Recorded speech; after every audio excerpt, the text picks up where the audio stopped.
ವೀಕ್ಷಕರೇ, ನಮ್ಮ ಸ್ಯಾಂಡಲ್ವುಡ್ನ ನಟ ಆದಂತಹ ಧ್ರುವ ಸರ್ಜಾ ಅವರು ಈ ಒಂದು ಯುದ್ಧದ ಕಾರಣದಿಂದ ಆದಂತಹ ಆಟೋದ ಗ್ಯಾಸ್ ಸಮಸ್ಯೆಯಿಂದಾಗಿ ಹಲವಾರು ಕುಟುಂಬಗಳು ತುಂಬ ಕಷ್ಟವನ್ನು ಅನುಭವಿಸುವುದನ್ನು ನೋಡಿದಂತಹ ನಟ ಧ್ರುವ ಸರ್ಜಾ ಅವರು ಇದೀಗ ಅವರಿಗೆ 25 ಲಕ್ಷ ಹಣವನ್ನು ನೀಡಿದ್ದಾರೆ.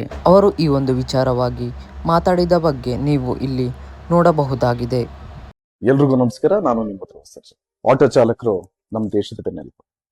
ಅವರು ದಿನ ದುಡಿಯೋದು ತಮ್ಮ ಕುಟುಂಬಕ್ಕಷ್ಟೇ ಅಲ್ಲ, ಸಾರ್ವಜನಿಕವಾಗಿಯೂ ಸಾಕಷ್ಟು ಒಳ್ಳೆ ಕೆಲಸ ಮಾಡ್ಕೊಂಡು ಬಂದಿದೆ. ಇವತ್ತು ಎಲ್ಲಾ ಕಡೆ ಆಟೋಗಳು ನಿಂತವು. ಇನ್ ಕೇಸ್ ಗ್ಯಾಸ್ ಸಿಕ್ಕಿದ್ರು 1200 ಇನ್ಯಾವಾಗ ಅವರು ಗ್ಯಾಸ್ ಹಾಕ್ಸಿ ಬಾಡಿಗೆ ಹೊರತು ಅವರು ತಮ್ಮ ಕುಟುಂಬ ಸಾಕಕ್ಕೂ ಭಾರಿ ಕಷ್ಟದ ಪರಿಸ್ಥಿತಿಯಲ್ಲಿ. ಯಾಕೆಂದ್ರೆ ಎಲ್ಲೂ LPG ಗ್ಯಾಸ್ ಸಿಗ್ತಾ ಇಲ್ಲ. ವೀಕ್ಷಕರೇ, ಅದಲ್ಲದೆ ಆದಷ್ಟು ಬೇಗ ಈ ಒಂದು ಸಮಸ್ಯೆಯನ್ನು ಬಗೆಹರಿಸಿ ಎಂದು ಕರ್ನಾಟಕದ ರಾಜ್ಯ ಸರ್ಕಾರಕ್ಕೆ ಮನವಿ ಕೂಡ ಮಾಡಿದ್ದಾರೆ. ಈ ಒಂದು ವಿಷಯದ ಬಗ್ಗೆ ನಿಮ್ಮ ಅನಿಸಿಕೆಯನ್ನು ತಪ್ಪದೇ ಕಮೆಂಟ್ ಮೂಲಕ ತಿಳಿಸಿ.